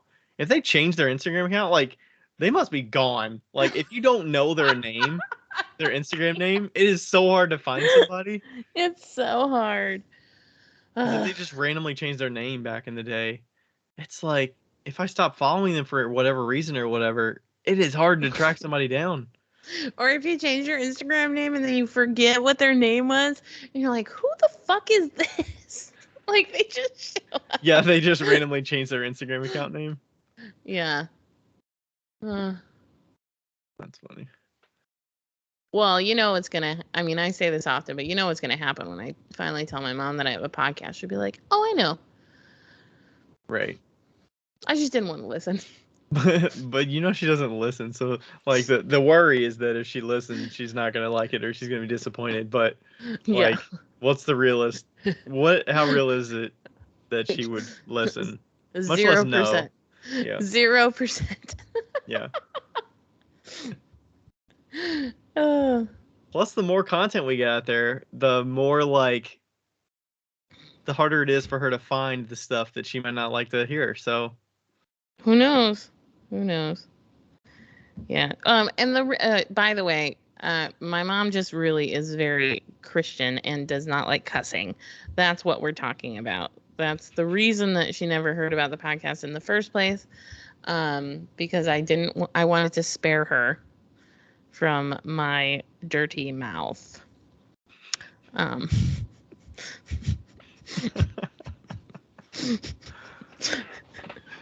So I mean, I worry that there's people that like listen that I don't know that listen, that it's like they know me better than I think they know me, and then you come to a situation where it's like, oh man, they know so much about me, but I don't know that. that's scary as shit. Even with like fans or whatever that are just like other potters, like that's fine. But if it's like family friends or like somebody I work with or something, but it's like I honestly don't care. Like I'm not gonna say something different to them if I knew they listened. But it's like they know certain things about your personality that is not in that like social situation that you know them in, right? Yeah, it's very eerie because you I don't know about you, but certain people in my life, I try to keep a certain narrative, about my life to them. And not like false, but it's like limited, right? No, not false, not false. It's just limited for specific reasons. And yeah, for sure. And then you're like, ooh. Ooh. You're like, I have hours and hours of content out there where they can know more about me. Like know more about me, but I always loved like going on dating sites, and it's like you meet somebody, right? And they're like, "Oh, what's your Instagram?" And I'm like, no. we're gonna not do that, because if I give you my Instagram, you have the upper hand. Not only do you have the upper hand, you are 7 years above me in what you know about me versus what I know about you. And exactly, and it's not like fair. Yeah, because if just a Joe Schmo or whatever, like how much do they share about their personal lives on social if there's not somebody willing to like hear them, and like what's the reason they're sharing it? If it's not like Facebook sharing stuff, but like what reasons do just average people have to share on social media, right? Right. And it's like, how much could you really know about a Joe Schmo? Mm-hmm. Also, I have friends that like I had my best friend Teresa and her husband Brandon, like for the longest they only have Facebook. And for the longest time they knew nothing about my life. And so when I went over to their house, I was like, this happened this week and this happened this week. And it was like very exciting to like tell them all the things that happened. And now that my Instagram is moving to my Facebook, Brandon sees all of my stories on Facebook. Right. And so I'm like, Brandon, guess what I did? I made lemon bars. He's like, I know. And I'm like, fuck. What do people do before this? Do people volunteer that much information? Because personally, I don't just bring up stories to people when I go talk to them for a random time, or like I go see family. It's very shallow conversation. I feel like I don't just volunteer all the stuff that I shared on Instagram this week. But like, do people do that voluntarily before Instagram and The social only media? things I post on Instagram are the things that I'm excited about. So like when I make lemon bars, and I brought them the lemon bars and I was going to surprise them with the lemon bars, but then he knew about the lemon bars and so my surprise was ruined.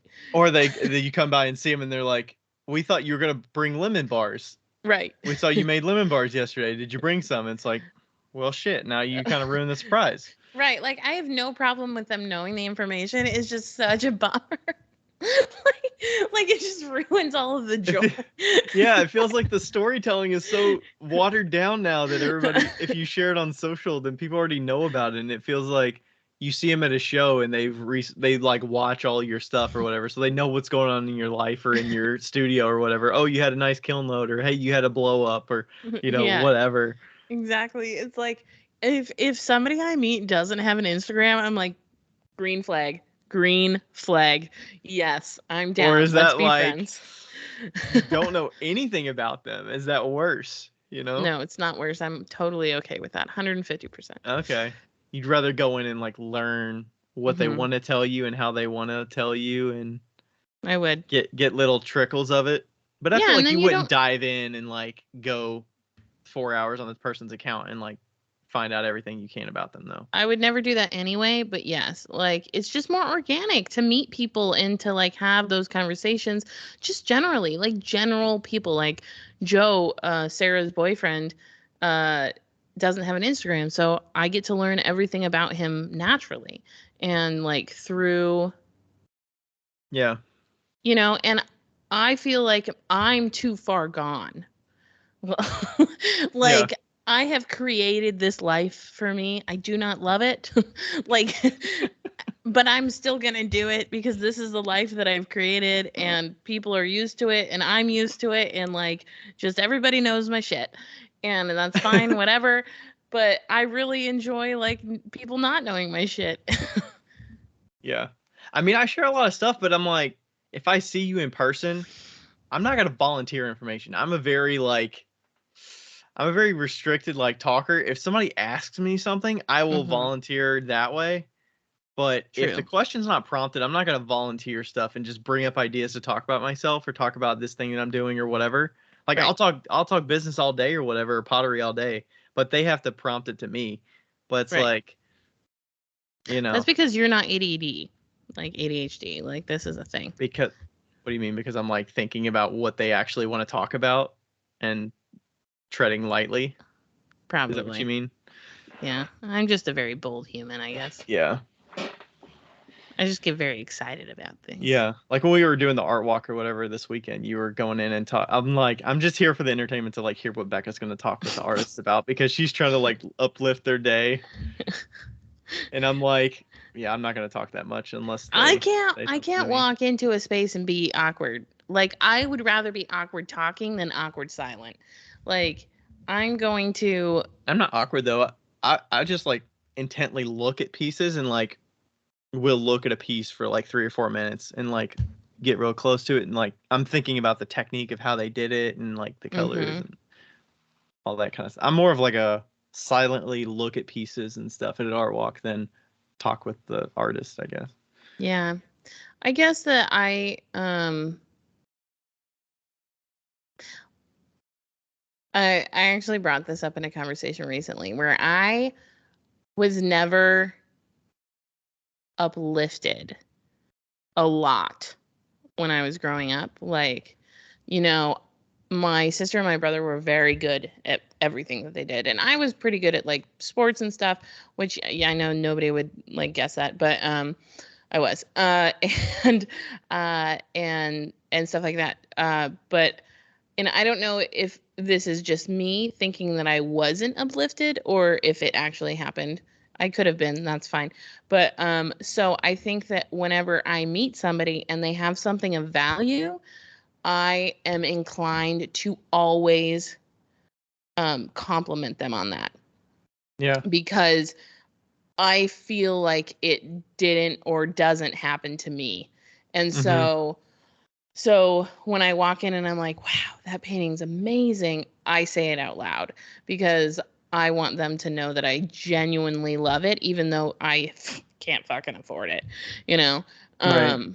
And I think that that's why I do that. Yeah. Yeah. And even if they're like a 70-year-old artist that have been in the game for 30 years, you're like, Don't I'm still care. gonna volunteer it. Like, Yeah. you know, Yeah. I don't care. I think that at any age yeah, you can your spirit can be lifted by a compliment, you know? yeah, that's true. Yeah. Yeah, I'm And definitely more of a like, I'll look at it and I'll appreciate it, but I'll like keep it internal. for sure.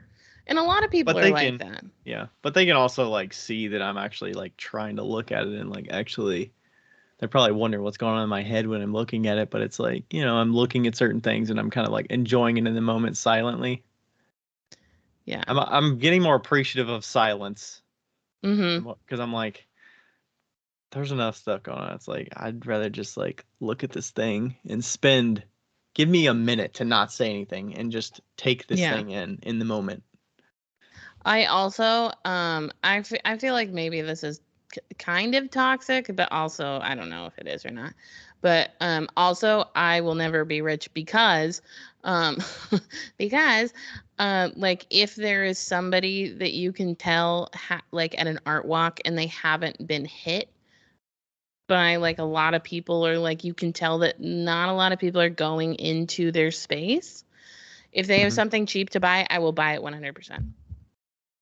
I don't Hmm. even fucking care if it looks good. I do not care.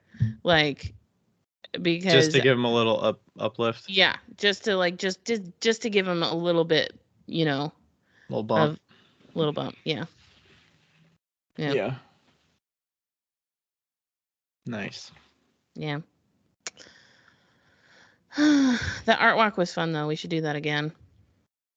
You said Louisville has one? Bellevue does, but it's Bellevue not does? really. They don't really have a art. They have a First Friday, but it's not like art walk like that. I think Louisville Lou- has like a big one, Louisville has right? Melwood Art Center. I don't know if they have. They probably have something like that on a regular basis. I think They my coworker said I think it was Louisville that she was talking about today probably. because she I said mean, Louisville. Louisville. I mean, there's a lot of areas that have like galleries on a strip that you could walk the galleries and stuff. Um, Yeah. that is not just in. Actually, there's other galleries in Cincinnati that are downtown in over the Rhine that have Final Friday. It's still Final Friday, but it's in a Yeah. different part of downtown. Hey, hey, hey. It have gallery openings, but it's more like fine art than like working studios. In July, if you guys aren't doing anything First Friday, you should come down to up to Indy and we should do First Friday in Indy Yeah, I want you to look at the calendar and see if that's possible. because I'll have my spare bedroom mattress by then. Ooh, I have a date night on July 1st though. Is it Well, fuck that. the first Friday, It's the first Friday. which is July 1st? Fine. Well then on August 5th. We might be doing a tiki night in Bellevue at You Nomad. know what? That's where we might be doing a guest bartending spot. Oh, you know what? You can just stop being so like involved and September 2nd, we're not doing anything, and I'm off work that day. okay, cool. Let's plan Labor Day that. weekend. Okay, I'm putting it on my calendar. I'll put it on mine too. I just forgot your name for a second. Um, Oh I my God. like, I, Forgot my name for a second? What the hell? I can't explain to you the memory loss that I have. Like, it is bad. Like, people that I have known for years. Like, one of my very, very good friends texted me yesterday, and I was going to text her back, and I had to find her name, and I was like, what's her name? Oh, no. Like, shit. Like, and I got it finally through a process of elimination, but it's bad. I just Oof. wonder how, like, because you only know yourself, right? So it's like, I wonder what other people's brains are. Like, I wish I could just jump into somebody else's, like, brain for a day. I Or just, like, know. their body. It's, like, going through the motions of, like, what they're doing. Like, what is that Yeah. really like? And how do they process, like, when situations come up? Or just, like, in discussions or whatever. Like, your memory Right. thing. Like, I always have a really good memory. But, like, what is the situation of where you don't have a good memory? Or you just can't, like, go through, like, a list or something and, like, organize yourself or, you know. Oh Like, yeah, if you ever want to just jump into my brain for a day, that'd be great. that, The doctor today, the dentist, no, the optometrist today was like, "What are you up to?" And I was like, I looked at him and I was like, "Nothing." Like, like, is he just I'm making casual conversation or was he yeah, it was just, like the first thing he asked me. He's like, "How are you? Like, what are you doing?" Like, instead of "How are you?" it was "What are you doing?" I was like, I'm "Nothing." here at the dentist. Like, I barely made it, and I parked in the post office parking lot because I missed yours. And I Like, hope I don't get a ticket or whatever. yeah. Mhm. Yeah. Oof. All right. I Anyway, like that little extra credit y'all got there at the end there. yeah. Hopefully you like it as well. I don't know. Got people to think a little bit. Maybe that. I mean, some people just listen to us for that stuff. So I don't know. I Some don't know people how people. don't. I don't know how people are not. People are not potters and they listen to us, and then there's people that are potters that listen to us, and like only pottery people that care about just the pottery stuff. I Like, know Jen listens to us. One of my really good friends, Jen, yeah. best out of state, California best friend Jen. Um, yeah, she listens, and like sometimes she'll text me questions. Like like the amount of time that I have to spend listening to podcasts, I couldn't imagine listening to a podcast that is just completely different subject that I give no Mm-mm, shits about. mm-mm. But I I couldn't like do the it. people. Like, I don't know. I don't like you that much.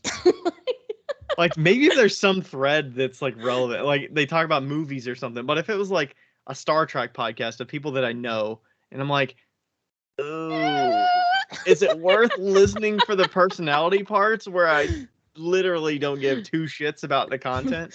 Right, It's like, exactly. Yeah, no, for oh. reals. Ugh. I mean, I have a problem with the opposite way around too, where you just don't like the people but really like the information. Like, that's It tough. has to come through the right like filter. Like the The person right has to be the sound. right. Yeah. Yeah. Yeah. Oof. Yeah. Oof. Mm-mm. Yeah, no, no. Yeah. Yeah. I know when Aletha was like, "How do you guys listen to your voice?" And I was like, "Well, I don't." I mean, And Ryan, I listen on Fridays before we post it, but also I get self-conscious every time I hear myself say like all the time. So, but I'm and not thinking about it in the moment. but you I do listen to hear, it on 1.5 speed, so we but sound like chipmunks. not chipmunks, but I mean, whatever. I found at iTunes I introduced a 1.25 times speed. So, hey, if you want to try it out, Oh, hey, nice, nice, nice. I think Spotify's had that for a while, but Yeah, yeah. I'll never listen to our podcast, so or yeah. any other pottery podcast, but What if we get to the only another one. like best of? Are you gonna have to? No, I'm I not feel doing that. like That we was would. really hard. I feel like we would need to like put this off on a listener that is very skilled in audio or something that would be such a fan that they would want to piece that together. I But don't wish that upon anyone. I don't know. Nobody. That is a lot of work. I think instead of in the best of, we should just talk about our favorite things over the years. There we go. Or we listen to some, I don't know, or we just like have a best of with somebody that's like we enjoy talking to. Oh, I have an idea. What if we have a best of and we have listeners audio record their favorite things? Ooh, and react to them? Yeah. I like that. Okay. Yeah. Feels like a lot of work on the listeners, but if we get enough listeners, they can do it. We Yeah. could get at And we least an don't even hour of have to content react there. to them, just like listeners telling their stories. Like, hey, I was listening to the podcast one time, my cat knocked over my water, and then it just like, that was my favorite day of listening, something like that. Or like I was throwing and I was yelling back at you all when you were talking about blah blah blah blah. I'm sure Lindy was yelling at us last week when we did our talking about fanny English. packs and the fanny packs. We found out that the fanny is the front bum. The front bum. The woman front bum. The front, which makes sense because it's a fanny. It's a fanny pack. It actually covers the front bum.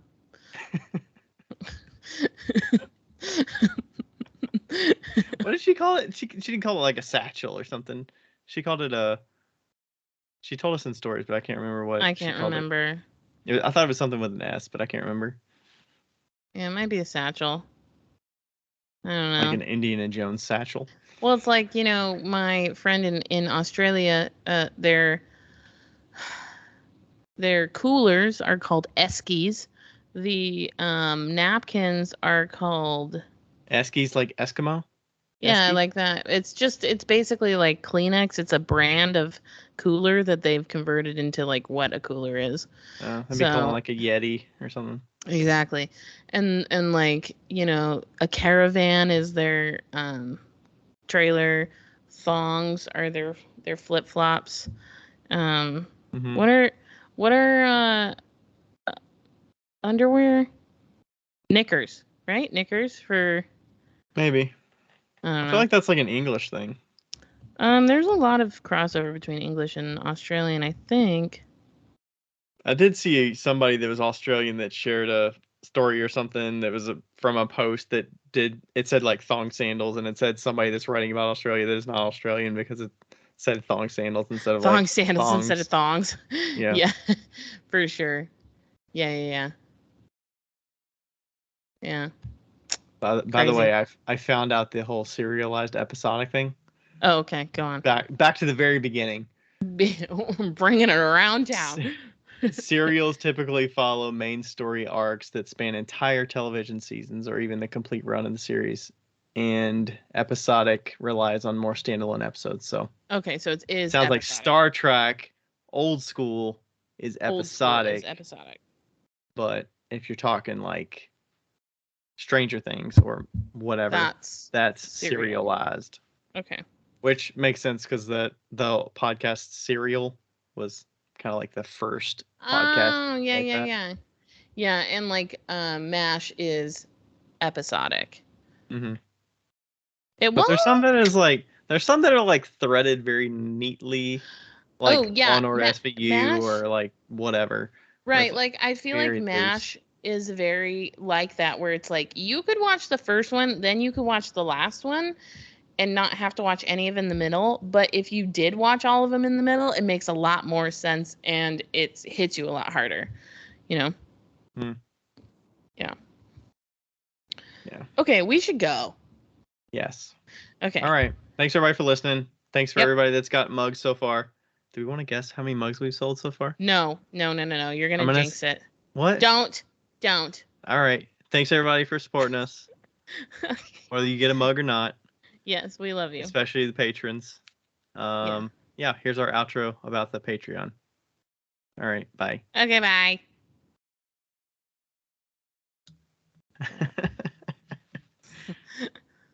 What a day. I'm gonna jinx it.